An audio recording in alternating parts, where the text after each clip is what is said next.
Hello friends, welcome to इनटराज classes. Last video में हमने न्यूटन सेकंड ऑफ मोशन के बारे में पढ़ा था, उसकी एप्लीकेशंस पढ़ी थी। Now we will move on to some important points about the Newton's second law of motion. The second law of motion was the rate of change of linear momentum is always directly proportional to the external applied force, and force is equal to mass into acceleration. And we also studied about two applications, that was by a cricket player lower his hands while catching a ball, and by a person falling on cemented floor as compared to sand damp has more injuries. Now we will study about two important points that are first one is the formula force equal to mass into acceleration is only valid if the mass remain constant. If mass of an object changes, then this formula become uh, we know that force is equal to dp by dt, and this dp by dt is equal to dmv by dt. Okay, here we use product rule of differentiation. The general formula for product rule is du by dt is equal to u dv by dt plus v into differentiation of u. Again here is same d mv by dt. Here m is u and v is v. We use m dv by dt plus vd m by dt. This is only applicable if the mass of an object changes. If the mass of an object remains constant, then we always use force equal to mass into acceleration. Okay, then the second concept is that acceleration is inversely proportional to mass. Acceleration is inversely proportional to mass. For this we have to prove that. How is it? सबसे पहले हम दो bodies लेंगे, body A and body B.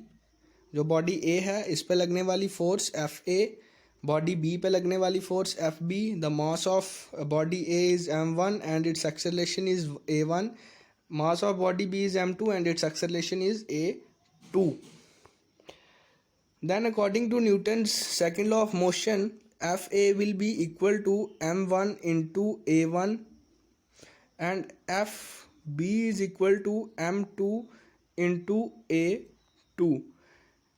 Now we equate it. On equating, we get ma1 equal to m2 into a2. On equating, we get m1 a1 equal to m2 a2.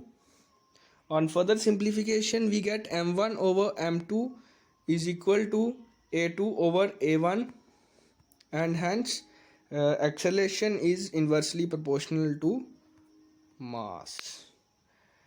Now we will move to impulse.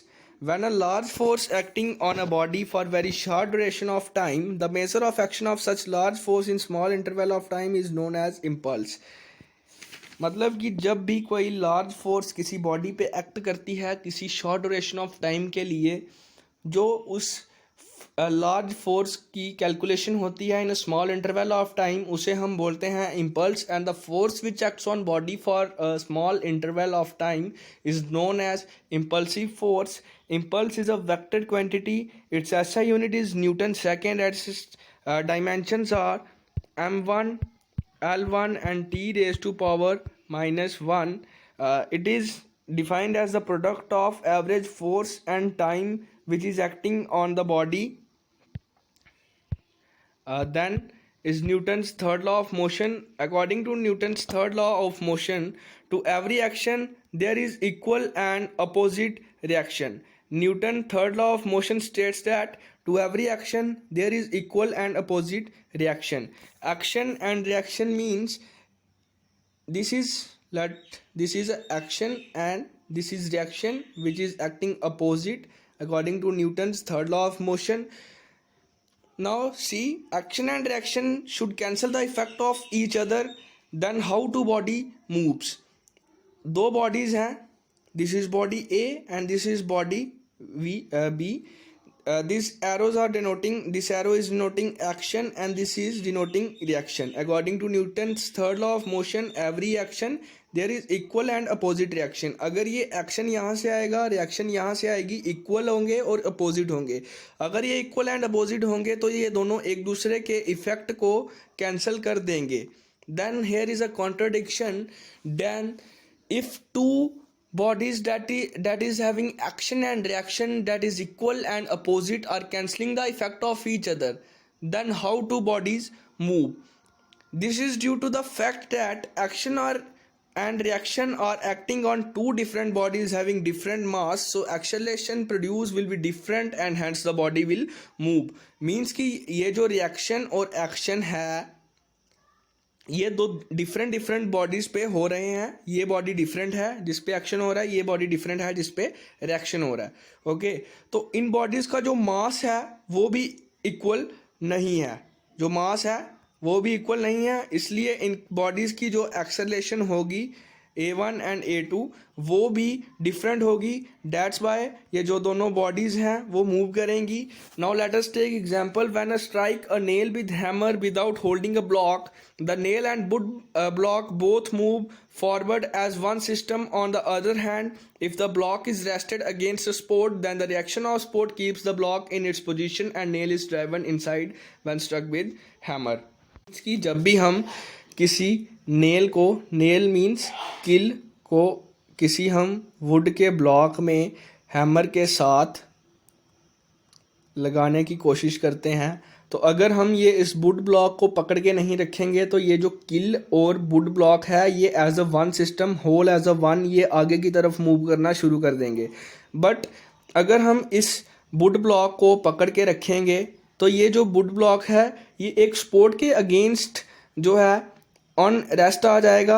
और इस मतलब कि जो support, then the reaction of support, ये जो sport की जो reaction होगी ये इसको कंट्रोल करके रखेगी. और जो ये हमारा एक्शन होगा, इस एक्शन की वजह से जब हम नेल को स्ट्राइक करने की कोशिश करेंगे तो जो नेल है वो वुड ब्लॉक के अंदर चला जाएगा.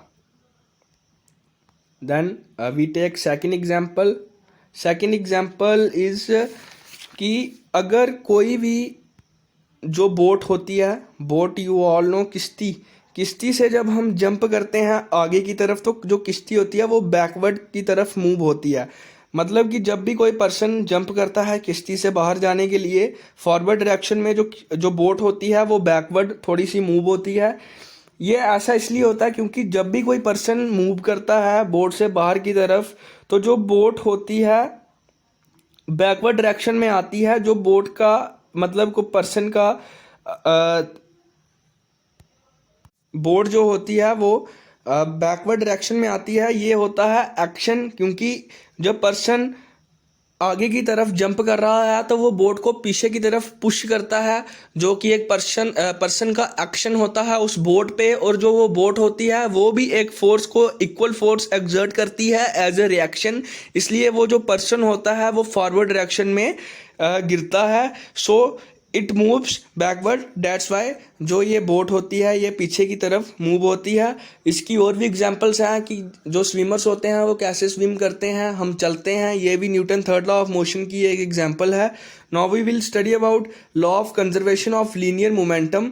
According to this law, for an isolated system in absence of any external applied force, the total linear momentum of a system is always constant or conserved. जो ये है law of conservation of linear momentum, ये बोलता है for an isolated system in absence of any external force. किसी भी isolated system के लिए जब भी कोई एक्सटर्नल फोर्स नहीं होगी तो जो टोटल लीनियर मोमेंटम है सिस्टम की वो हमेशा कांस्टेंट होगी, कंजर्व होगी. ओके, इसका प्रूफ हम देते हैं from Newton's third law, second law of motion. Second law of motion,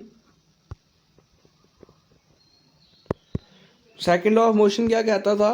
force is directly proportional to dp by dt.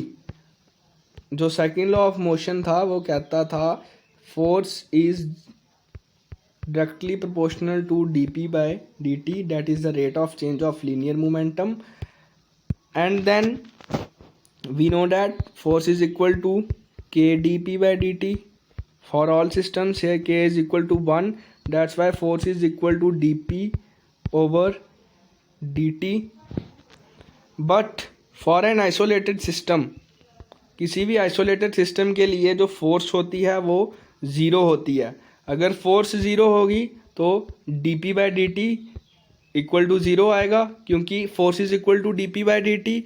Hence ये जो p है ये आ गया कांस्टेंट. मीन्स कि फॉर एन आइसोलेटेड सिस्टम जो लीनियर मोमेंटम होती है वो कांस्टेंट होती है. And this is the proof from Newton's second law of motion. Then there is the last thing, that is application of Newton third law, that is recoiling of gun. कि जो एक gun होती है वो कैसे recoil करती है. हम सबसे पहले कैपिटल M को ले लेते हैं mass of gun, capital V को ले लेते हैं वेलोसिटी ऑफ गन, और जो स्मॉल v है इसे ले लेते हैं मास ऑफ बुलेट, एंड जो स्मॉल m है इसे ले लेते हैं हम mass of bullet, and small v को हम ले लेते हैं वेलोसिटी ऑफ बुलेट. हमें law of conservation of linear momentum से हमें ये पता चला कि जो लीनियर मोमेंटम होती है किसी भी आइसोलेटेड सिस्टम के लिए वो हमेशा कांस्टेंट होती है. In another statement we also says that the total momentum before incident is always equal to total momentum and after an incident. मतलब कि जो मोमेंटम होगी किसी भी बॉडी की बिफोर एन इंसिडेंट वो ऑलवेज इक्वल होगी आफ्टर एन इंसिडेंट. तो हम यहाँ पे देखेंगे total linear momentum before firing. जब हमने गन में से बुलेट को फायर नहीं किया था तो जो टोटल लीनियर मोमेंटम थी वो कितनी थी, m into zero plus small m into zero. ये ज़ीरो यहाँ पे वेलोसिटी डिनोट कर रहा है. मीन्स कि P1 जो है वो गन की मोमेंटम है, और जो P2 है, जो P1 है वो गन की मोमेंटम है, और जो P2 है वो बुलेट की मोमेंटम है. तो गन की मोमेंटम m इंटू बड़ा v, और बुलेट की मोमेंटम m इंटू छोटा v. अगर गन में से हमने बुलेट को फायर नहीं किया है तो जो वेलोसिटी होगी वो ज़ीरो होगी, यहाँ पे भी ज़ीरो होगी. तो जो total linear momentum before firing है वो टोटल कितनी हो जाएगी, zero. And the total linear momentum after firing वो कितनी होगी, P1 m इंटू वी होगी, और जो P2 होगी वो स्मॉल m इंटू वी होगी. तो ये टोटल हो गई mv plus mv. Then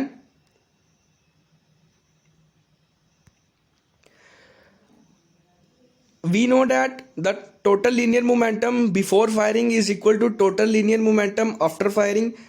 Total linear momentum before firing is 0 and total linear momentum after firing is mv plus m small v. Now capital mb is equal to minus of small mv. अभी हम v की value निकालेंगे, that is the recoiling velocity of gun, that is v is equal to minus mv by capital m. This is the formula to calculate the recoiling velocity of a gun. This is the formula to calculate the recoiling velocity of the gun. The negative sign here indicates that the gun recoils in a direction opposite to motion of bullet. Greater the mass of bullet, lesser will be the recoiling velocity. Formula था capital V, that is recoiling velocity of gun is equal to mass of bullet into velocity of bullet divided by mass of gun. तो ये जो negative sign है ये चीज़ indicate करता है कि जो गन है वो बुलेट की अपोजिट डायरेक्शन में रिकॉइल करती है. कि अगर हम बुलेट को फॉरवर्ड डायरेक्शन में फायर करते हैं तो जो गन होगी वो रिकॉइल करेगी बैकवर्ड डायरेक्शन में. And the greater the mass of gun laser will be the recoiling velocity. जितना ज़्यादा गन का मास होगा इतनी ज़्यादा कम रिकॉइलिंग वेलोसिटी होगी. एंड वाइस वर्सा मीन्स कि जितनी ज़्यादा कम गन का मास होगा इतनी ज़्यादा रिकॉइलिंग वेलोसिटी होगी। डेट्स बाय जो भी गन्स बनती हैं, हमारी जो आर्म फोर्सेस के पास गन्स होती हैं, उनका जो वेट होता है वो हमेशा ज़्यादा होता है कि उनकी रिकॉइलिंग वेलोसिटी कम हो और हमें वो शोल्डर में इंजरी ना दें। अभी लास्ट है concurrent forces. The force which are acting on single point is known as concurrent forces. कोई भी ऐसी फोर्स जो सिंगल पॉइंट पे एक्ट कर रही हों, जैसे ये बहुत सारी फोर्सेस हैं, ये किसी सिंगल पॉइंट पे एक्ट कर रही हैं, तो ये सारी फोर्सेस हैं जो कॉन्करेंट फोर्सेस हम इनको बोलेंगे। Then is equilibrium of concurrent forces. They are said to be in equilibrium if the resultant effect of all the forces acting on a point is zero. Concurrent forces को हम in equilibrium तब बोलते हैं जब जो effect होता है, resultant effect होता है उन फोर्सेस का, वो इक्वल टू जीरो हो। Then two forces are said to be in equilibrium if they are equal in magnitude and acting opposite to each other at a single point. Means कि दो forces concurrent तभी हो सकती हैं, तभी वो forces equilibrium में आ सकती हैं जबकि वो दोनों फोर्सेस इक्वल एंड अपोजिट हों, उनका मैग्नीट्यूड भी इक्वल हो और वो दोनों अपोजिट डायरेक्शन में किसी एक सिंगल पॉइंट पे एक्ट कर रही हों। इसीलिए ये दोनों फोर्सेस एक दूसरे का इफेक्ट कैंसिल करेंगी। नेट रिजल्टेंट जो इनका नेट इफेक्ट होगा वो जीरो आएगा और ये फोर्सेस इन इक्विलिब्रियम आएंगी और इन्हें हम बोलेंगे concurrent forces. This topic motion is completed. If someone has any doubt, you can contact us on eNatraj classes, that is our Telegram channel. Thank you.